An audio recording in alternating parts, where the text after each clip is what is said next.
Oke, perkenalkan nama saya Zaskia Indonesia dengan NPM 210673390 praktikan laboratorium jaringan untuk praktikum keamanan jaringan komputer modul 3 yang membahas malware threats atau ancaman malware. Mungkin sebelumnya saya akan sedikit menjelaskan apa itu malware. Jadi malware itu adalah suatu software yang disusun dan dirancang itu memang bersifat membahayakan karena tujuannya itu untuk merusak suatu sistem, terus bisa juga untuk memonopoli sumber daya suatu sistem yang bukan milik dia, terus kemudian bisa juga buat manipulasi data atau pencurian-pencurian data lainnya. Nah, um, mungkin langsung aja ke um, tugas pendahuluannya, yaitu di sini ada dijelaskan bahwa suatu lembaga keuangan yang namanya itu ABC Financial Service itu lagi kena malware. Nah, terus ternyata si malware-nya itu tuh bikin um, concern di bagian keamanan informasi pelanggannya dan stabilitas platform digitalnya. Nah, terus di sini pertanyaannya adalah apa aja sih landscape ancaman malware-nya yang bakalan berdampak pada keamanan cyber lembaga keuangan ini, dan kira-kira tantangan spesifik apa yang bakal dihadapi sama lembaga keuangan si ABC Financial Service ini.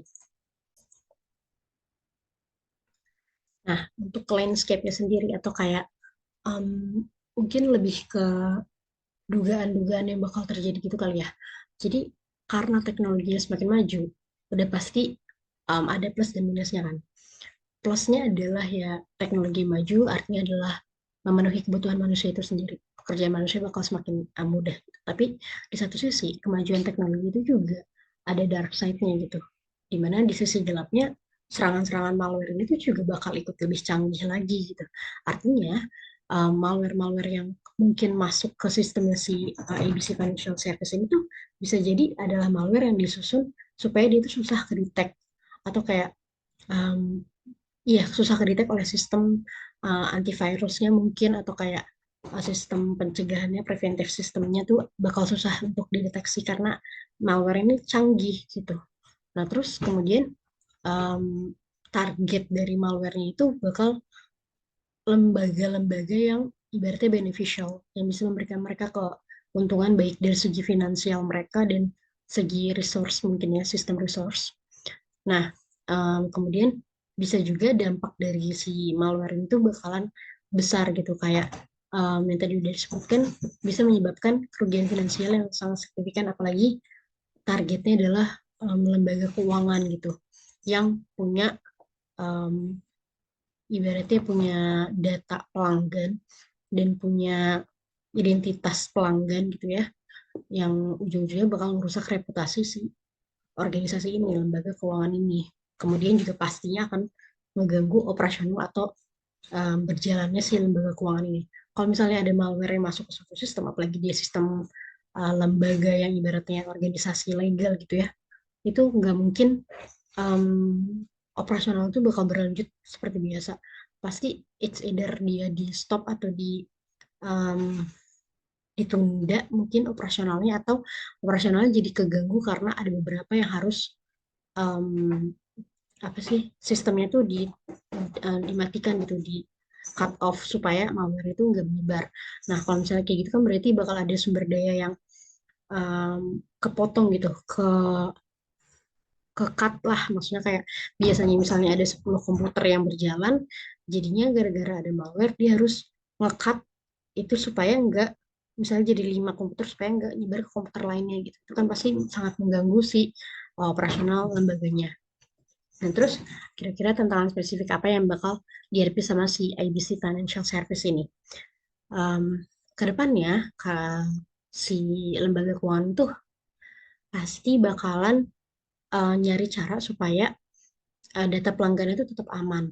Karena kalau udah sekali diretas, itu kan bakal bakal berpotensi yang sangat tinggi ya untuk pertasan-pertasan berikutnya gitu.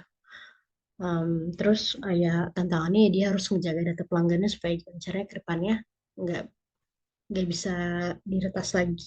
Terus tantangan selanjutnya ya dia harus memperkuat sistem digital di platform ini supaya kalau misalnya ada malware yang mengganggu atau merusak tuh bisa segera dideteksi dan dicegah gitu supaya nggak menyebabkan kerugian finansial atau operasionalnya lagi gitu. Terus ini yang menurut saya paling krusial, di mana si company ini atau lembaga keuangan itu punya tantangan gimana caranya mereka mengembalikan kepercayaan pelanggan mereka. Karena biasanya yang namanya isu-isu peretasan seperti ini kan kalau misalnya udah kecium ke publik dan apalagi pelanggannya udah tahu nih bahwa data mereka ternyata diretas nih, itu bakalan susah banget untuk ngembaliin kepercayaan si pelanggannya ini. Nah, berarti tantangan selanjutnya adalah gimana caranya dia bisa mengembalikan kepercayaan pelanggannya supaya mempercayakan lembaga keuangan mereka lagi gitu. Karena mungkin udah di-upgrade sistem keamanannya. Nah, terus untuk pertanyaan kedua.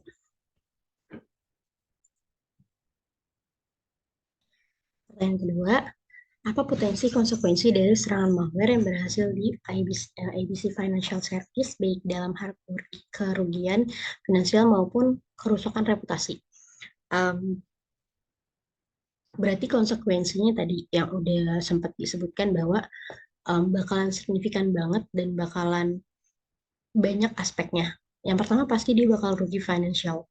Secara yang sistem kalau misalnya udah keinfeksi suatu malware, dari segi recovery-nya dan recovery atau pemulihan sistemnya, terus abis itu biaya kompensasi ke pelanggannya, terus biaya segala jenis sanksi yang dikenakan oleh negara kepada si lembaga ini, terus juga ada biaya yang diperlukan buat mereka nge-update sistemnya, itu kan semua merupakan kerugian finansial ya. Walaupun mungkin di setiap lembaga itu udah disusun rancangan biayanya kayak pencegahan, terus um, biaya buat ya annual update lah gitu kayak apa pem- pem- pemeliharaan sistem tahun gitu pasti udah ada. Cuman yang namanya serangan malware itu kan sesuatu yang sebenarnya tidak diinginkan terjadi. Jadi bakalan ada biaya lebih nih yang mereka harus keluarkan. Nah, terus kedua, selain financial, tentunya yang tadi kerusakan reputasi bakal susah banget karena lembaga keuangan itu sesuatu yang krusial ya hubungannya sama duit gitu, apalagi pelanggan eh, merasa data mereka sudah tidak aman, jadinya mungkin bakalan banyak kehilangan kepercayaan dari pelanggan-pelanggannya sih. Nah, terus pertanyaan ketiga, dengan cara apa ABC Financial Service dapat meningkatkan tindakan keamanan cybernya saat ini untuk mendeteksi dan memitigasi ancaman malware ke berbagai titik masuk seperti endpoint, jaringan, dan aplikasi web. Nah, si ABC Financial Service ini tuh sebenarnya bisa ningkatin keamanan cybernya untuk ngedetect dan nge-prevent adanya ancaman malware di titik-titik masuk seperti kayak endpoint, jaringan, dan aplikasi web itu dengan kalau misalnya dari endpoint itu di modul sebelumnya udah pernah dibahas ada yang namanya endpoint security atau kayak implementasi dari um, kayak nambahin kalau nggak salah nambahin layer di endpoint ya. Jadi kayak nambahin security di endpointnya supaya ngelindungin perangkat-perangkat dan data yang ada di endpoint itu di jaringan itu. Nah terus pastinya kan bisa juga dalam memperketat si keamanan jaringannya gitu dengan um, ya pemeliharaan yang bagus dan berkala. Karena yang namanya teknologi kan dia cepat banget ya berkembangnya. Terus untuk dari sisi aplikasinya tuh bisa mungkin pakai antivirus yang paling bagus kali ya karena sebenarnya ini jadi concern yang lumayan sering karena banyak sebenarnya perusahaan yang masih belum mau invest ke security tentang IT-nya, teknologi dan jaringannya. Padahal itu sesuatu yang sebenarnya bagus untuk diinvest gitu karena kalau misalnya dia security-nya bagus kan pasti hal-hal kayak gini sangat bisa diminimalisir gitu. Terus selain dari sistemnya, penting juga suatu company itu untuk ngasih pencerdasan ke si karyawannya tentang yang hal-hal kayak gini, tentang malware, tentang jenis-jenis malware dan gimana malware itu bisa masuk ke sistemnya mereka. Misalnya hal paling sederhana dan paling sering itu kan malware bisa dikirimin kayak lewat email atau lewat pesan yang sangat umum untuk didapatkan oleh karyawan. Nah, itu perlu ada yang namanya training gitu supaya karyawan itu aware sama adanya ancaman malware ini. Dan gimana sih caranya kalau misalnya udah terlanjur kena harus ngapain dan harus menghubungi siapa itu harus ada training sebenarnya.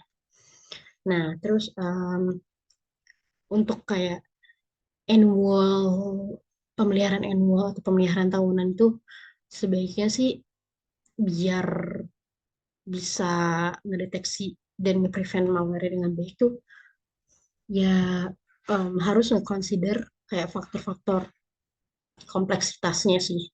Kayak tindakan keamanan yang terlalu kompleks tuh pasti bakal menyulitkan pengguna dan mengurangi kenyamanan kan. Kayak misalnya apa ya?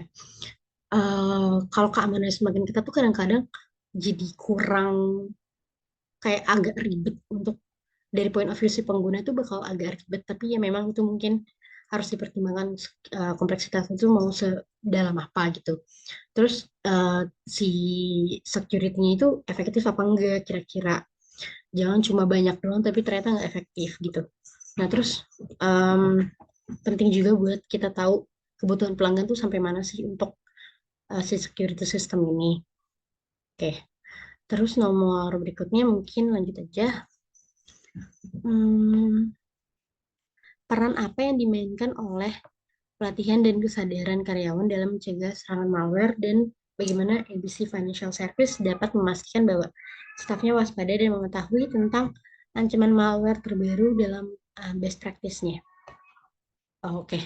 Tadi seperti yang udah pernah saya mention bahwa training tentang awareness karyawan itu penting dilakukan sama semua company supaya tahu bagaimana cara nge-prevent, terus bagaimana cara menanggapi dan cara em, dan cara apa ya yang mencegah untuk itu tidak menyebar ke perangkat lainnya supaya karyawan itu paham lah. Oke, nomor selanjutnya. Oke, untuk nomor 6 di sini estimasi kerugian kuantitatif yang mungkin dialami sama si ABC Financial Service itu sebenarnya sama aja sama yang sebelum-sebelumnya. Yang pasti yang bisa kuantitatif itu kan berarti yang bisa dihitung ya. Berarti kayak ya duit, finansial, rugi finansialnya tadi yang biaya apa aja sih yang harus mereka keluarkan. Biaya mereka ngulihin data. Kalau misalnya jenis malware-nya kayak ransom, kayak WannaCry, itu kan biaya tebusannya aja berapa gitu. Walaupun memang sebenarnya nggak boleh ditebus ya. Karena itu ya malware gitu. Nah, biaya pemulihan datanya berapa, terus pemulihan sistemnya berapa, terus biaya kompensasi dia ke pelanggan tuh berapa, terus biaya kerugian reputasi mungkin kayak semacam konsultasi lembaga ini punya kerja sama lembaga lainnya, itu kan salah satu bentuk um, relasi yang ada kaitannya sama bisnis mereka juga dan itu pasti ada aja uh, organisasi yang mungkin mencabut um, kerjasamanya sama si lembaga ABC Financial Service ini. Nah, itu bagian dari kerugian reputasi yang bisa dihitung secara kuantitatif. Nah, ujung-ujungnya kerugian finansial ini kan hasil akhirnya adalah uang gitu, biaya yang bisa dihitung. Nah, um, kalau dari yang pernah saya baca tuh, untuk mulihin data aja tuh yang sebenarnya tergantung sistemnya ya, sekompleks apa. Tapi kalau misalnya untuk sekedar mulihin data kayak dari serangan malware itu tuh bisa sampai miliaran dolar gitu. Jadi kayak sebenarnya besar lah biayanya. Nah, terus belum lagi tuh biaya kompensasi ke pelanggan segala macamnya lah. Nah, terus kuantitatif lainnya yang bisa dihitung tuh dari si kerugian reputasi atau kepercayaan ke pelanggannya. Itu sebenarnya selain kualitas itu juga bisa dihitung kuantitasnya. Berapa pelanggan yang akhirnya cabut dari si company ini gitu, kayak udah nggak pakai jasa lembaga keuangan ini lagi, itu kan bisa dihitung secara kuantitatif ya. Kayak penurunan jumlah usernya itu berapa, itu bisa dihitung secara kuantitatif. Terus kalau misalnya pelanggan berkurang kan pasti em, sahamnya tetap bakal turun kan, kayak ya jeblok lah sahamnya, itu juga kerugian kuantitatif ujung-ujungnya gitu. Terus kalau misalnya sahamnya udah turun, nanti biaya pasarnya bakal ya ikut turun juga gitu. Oke, jadi kalau secara kuantitatif kira-kira kayak gitu sih.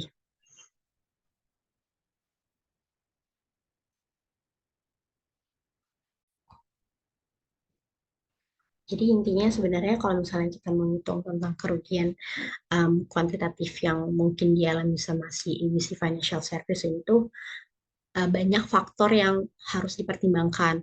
Kayak tadi sempat saya mention, jenis malware-nya itu apa, itu pasti bakal berpengaruh banget ya. Semakin malware-nya tingkatnya semakin merugikan, pasti biaya pemulihannya bakal semakin mahal gitu. Nah, terus sistem data yang kena tuh yang bagian mana. Nah, terus abis itu kayak kebijakan atau kayak prosedur cyber security mana sih yang jadinya tercoreng atas penyerangan malware ini. Mungkin kalau diestimasiin ha- bisa, harusnya bisa lebih dari 10 juta dolar ya, karena dari biaya operasional lembaga aja pasti udah nyampe segitu. Apalagi kalau udah consider saham-sahamnya. Nah, em, bisa juga yang namanya kerugian kuantitatif itu consider resiko-resiko sama kayak probability ke depannya tuh bakalan ada lagi apa enggak malware-nya. Kurang lebih seperti itu sih. Um, Oke, terima kasih.